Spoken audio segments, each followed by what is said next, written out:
Today we will hear from Americans discussing the latest news of President Trump stopping federal funding to blue sanctuary states on February 1st. Check it out. Turns out we don't have to wait for a foreign actor to destroy America.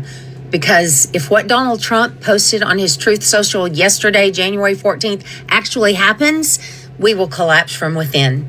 He posted that starting February 1st, he was cutting off all federal aid to all blue states. First of all, that's unconstitutional because Congress appropriated those funds to go to the states. So this is an absolute, unequivocal seizure of power that is illegal and unconstitutional. And there is no doubt we would be in a constitutional coup. Second of all, let's start with the obvious about who this affects. Everyone, not just blue states, red states alike. We are so interconnected that red states, do you not think if everything grinds to a halt in blue states that you will be impacted? I mean, let's start with the obvious. Food assistance, housing assistance, medical care. Nursing homes get a lot of federal funding. School lunch programs where our kids go and eat when they're at school. Infrastructure. I cannot say strongly enough how catastrophic this would be if it is allowed to happen. Congress, if you do not step up now, you will never have another chance because you will be moot. Do you really think we can wait until the midterms to vote? No, because people will actually cease to live if these programs go away. It will absolutely result in the end of life for a lot of people and in the total chaos and collapse for the rest, and not just in blue states. You've got to be as loud as you can, Republicans and Democrats and independents alike, because if this happens, we no longer have a United States of America, because our constitutional republic will have collapsed.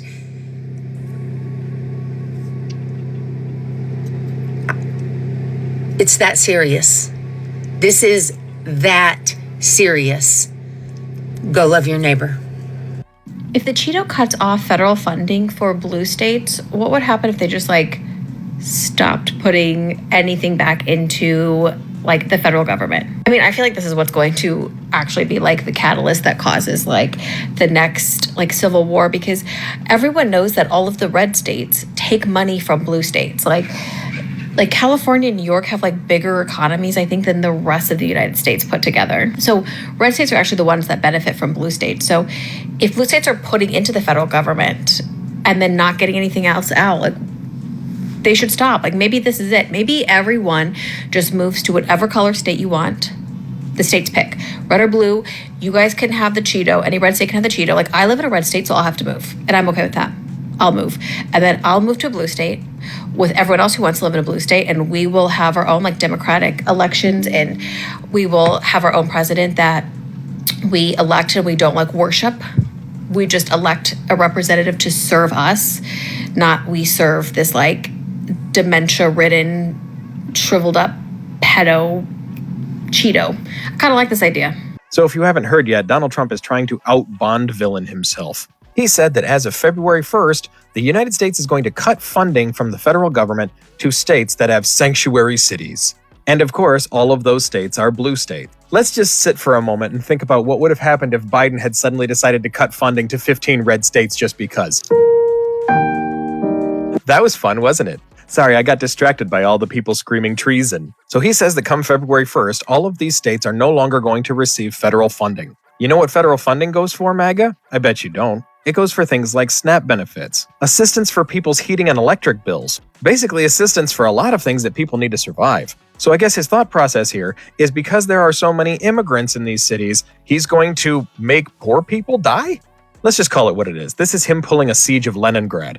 It's him attempting to starve and freeze the people in these states into submission, which of course the Republicans being as incompetent as they are in their evil plans, it's just going to make people more pissed off. Because again, remember, the blue states are the giving states. They give more to the government than they receive. The red states are the poorest states. They're the ones that take the most federal money, which means that they should just turn this around. And if these states are no longer receiving federal money, they should stop giving it. Every single one of these blue states should immediately on February 1st stop sending money to the federal government. Let's see how quickly Taco shows back up again when he can't fund his Gestapo. And yes, this is just one further way, like I've said before, that he knows he's going to lose the midterms, and he knows he can't do anything about them. He would not be pulling out all of the stops and doing this if he felt confident about the midterm results. It's also because his big kink is watching people suffer. But this, ladies and gentlemen, shows him in full panic mode. He's just going to take because he's a little fucking crybaby. If you live in a blue state or city, you need to hear what Trump said today. This is a declaration of economic civil war.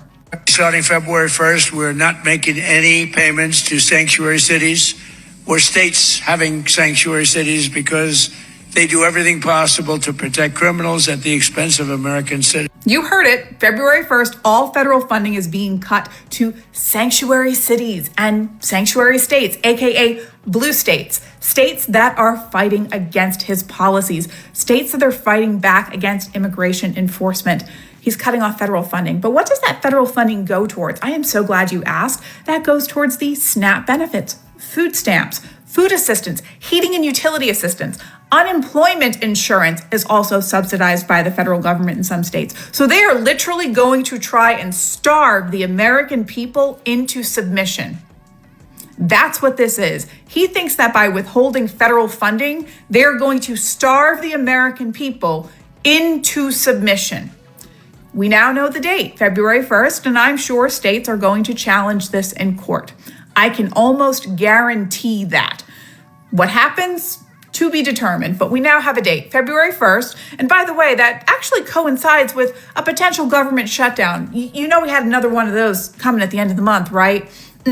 So pay attention. They're trying to starve us into submission, and we cannot let that happen. Yo, it's about to get real. I'm sure y'all heard that Trump said he's about to stop giving federal funding to sanctuary cities and states that support sanctuary cities. Like I told y'all, like how in the fuck is their cities supporting crime, bruh, but yet still throwing the Americans in jail? You see what's going on behind the scenes, like I've been telling y'all and been explaining this to y'all in several different ways, right? For instance, like the recent offing of the ICE officer, right, and the woman. They was literally there to pick up someone that was already convicted of a crime that was hiding in the sanctuary city. And this is why I said it's militarizing the law enforcement. Hence the reason why there's ICE and why all law enforcement that already exists will become a part of ICE. And I'm keep telling y'all, the police are some private security guards to the state. So they only protect the state's interests, and that includes oppressing the Americans. Because just think about it like this, right? If these motherfuckers was already convicted of a crime and ICE have to come and get them, this proves what I've been telling y'all. They will go to the state, right? Go to the law enforcement division. Hence, like the police and sometimes the deputies are corrupt, just as corrupt as the police, because they be in the same fucking courtrooms knowing they're not supposed to be in the same room. Literally proves that they are protecting these criminals. For one, if you've been convicted of a crime, right? Why the fuck is this person out of jail? Why aren't they in prison, locked up? Two, why do federal officers have to come and get someone that was already convicted by the state? Meaning the state security guard should be transporting his ass to prison, right?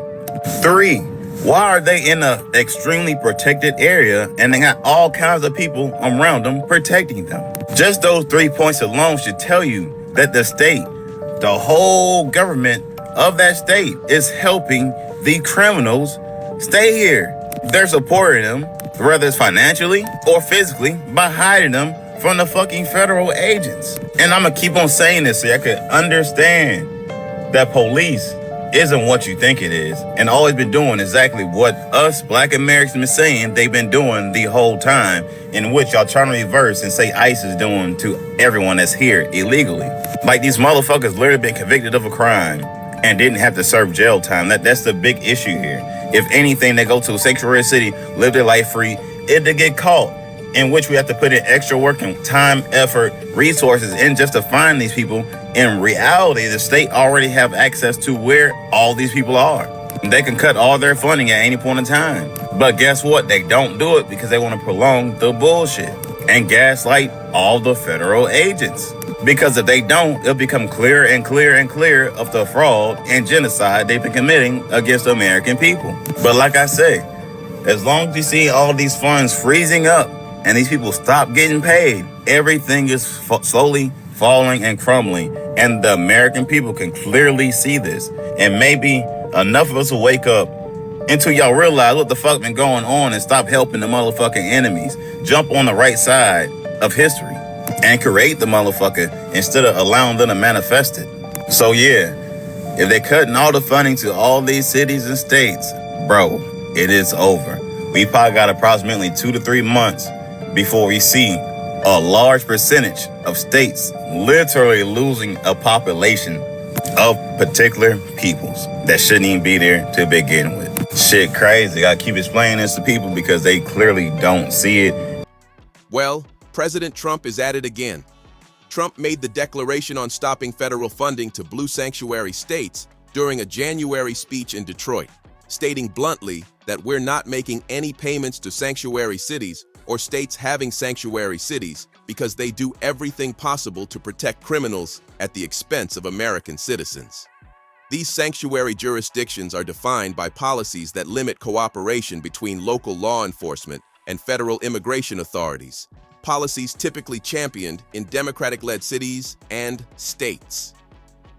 Though Trump promised federal funding cuts, he did not specify which exact funds or programs would be cut. Federal transportation, public safety, health, housing, or other grants may all be at risk, but details remain vague. Cities such as Los Angeles, Chicago, Seattle, San Francisco, and regions of California, Minnesota, New York, and other states could lose significant dollars that support essential services like public transit, policing, housing development, and more. State and local leaders have already reacted with alarm. California officials warn of billions lost and harm to social programs. Chicago's mayor has pledged legal battles. Seattle and Washington state leaders promised to contest the order in court. This isn't the first time Trump has tried to cut off funds to sanctuary jurisdictions. Courts have blocked similar attempts in 2017 and more recently in 2025, ruling that the president alone cannot withhold federal funds designated by Congress. Indeed, federal judges have already issued injunctions protecting at least 34 cities and counties from prior funding cut efforts, which could make the February 1st deadline more symbolic than immediate in practice, unless the White House wins new legal ground. Expect a cascade of lawsuits from Democratic attorneys general and city leaders asserting the cuts are unconstitutional and politically motivated. Republican leaders and Trump allies laud the stance as enforcing federal immigration law and protecting public safety.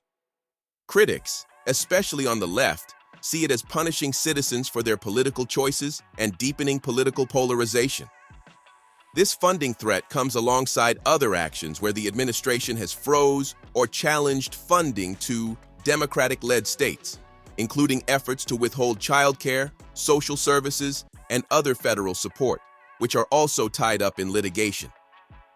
What's striking is that this fight over federal funding isn't just an immigration debate anymore.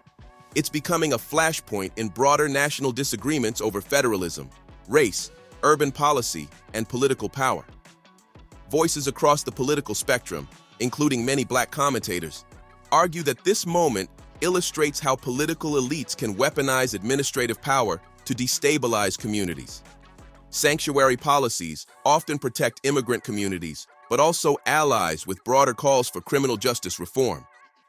Funding cuts to health, housing, law enforcement, and childcare would disproportionately affect low-income and marginalized Americans, including Black communities in major cities.